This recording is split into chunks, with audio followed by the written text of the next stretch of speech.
Anyways, the reason why I'm so defensive while reading this is because I've gotten so many comments about me not understanding the Superman character, you know. Blah, blah, blah. What's up? So, a couple years ago, when I was in university, I was part of my university's magazine team. And during that time, I had an article published called Superman, the most overrated.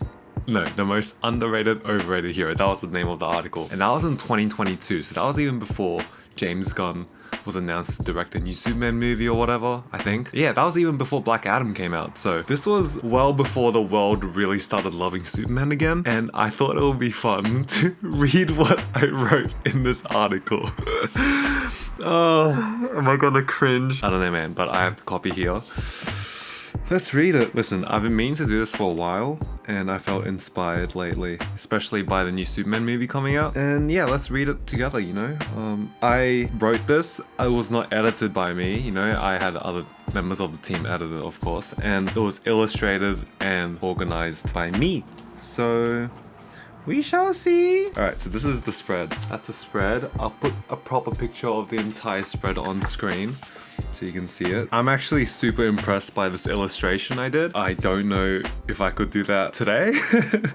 That looks really, really good. I like the lighting. Looks really warm, which is what I was going for. Like, you know, Superman's meant to be warm. But yeah, Superman, the most underrated, overrated superhero. Let's read this. Oh god.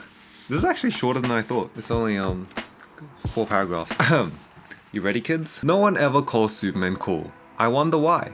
Maybe it's because he hasn't been giving a solo $100 million budget movie in the past decade that's been universally loved. Maybe it's because he is so powerful to the point where it will be a simple breeze, literally, to stop a bunch of criminals from robbing a bank. Or maybe it's because we're so used to seeing real world examples of powerful people doing nothing to help make this world a better place. Dude.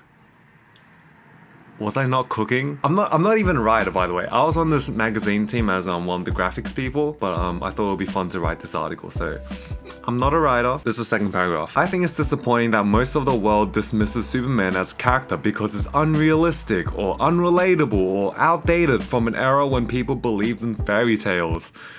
I was so ahead of the curve, dude. This is what people are saying nowadays. It sucks at the idea that someone who uses the power for good is boring. Suddenly, a billionaire with psychological trauma who dresses like a bat is considered more resonant than an immigrant trying to find his place in the world. Dude, I was a fan. I am a fan of Superman. There are only so many human problems you can escape from through superpowers. Despite Superman's ability to break the supersonic barrier, Clark Kent is still late for work. While Superman can save 20 people from a burning building in a matter of minutes, Clark Kent continues to live in the shadow of his father's fatal heart attack.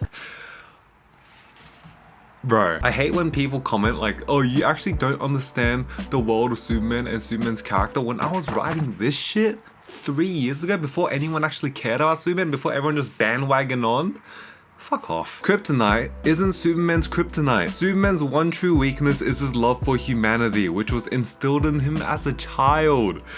On the dying planet of Krypton, his parents delivered their baby to Earth out of love for their child. Okay, that hasn't really stayed true with recent iterations of the character, I will say. He was raised and loved unconditionally by a humble couple that encompassed kindness and compassion. While he may grow up to fight giant alien robots across the galaxy, he doesn't forget to catch up with the motherly waitress from his hometown's local diner. Don't fuck with me, dude. Don't fuck with me. That's right, I'm sick of you idiots telling me I don't understand Superman. Dude, I understand Superman than most of you idiots. Just because you watched a new movie doesn't mean you understand him more than me. He, inspired by his adoptive parents, chooses to love Earth unconditionally. In turn, his love interest Lois Lane embodies the resilience needed to survive the chaotic world around us and the fight for truth that exists at any level of society. In contrast, Lex Luthor offers insight into the corruptive power of wealth and the struggle to surpass a god through man-made efforts. Dude, was I not a fan? Was I not a fan? I say was, but I still am. But this was from 3 years ago. You know, that's quite a while ago that I was on this train. Oh my god, dude. This upcoming paragraph has aged so well. Recently, we've been blessed with mainstream media that flips the Superman stereotype on its head with shows like The Boys and Invincible, where a Superman-like figure is the ultimate antagonist. While I enjoy these shows, this form of parody is becoming more redundant as Superman becomes buried in history. Everyone goes through a Superman is boring phase, but part of growing up is realizing that Clark Kent's effort to consistently do the right thing with his powers is a quality to admire. The best Superman stories are never about the villains he fights. Instead, his most famous tales examine how a couple from a farm taught a child not to think this is what I wanted, but to reflect I could have done more. Damn, I kinda cooked with this. I can't lie, I kinda cooked. So on this page we have we got Doomsday, we got Lex Luthor, we got Brainiac, and we also have Lois Lane, Supergirl, and Batman, you know, his allies and his villains. Dude, I can't get over how good this illustration is. I can't believe I did that. Jesus.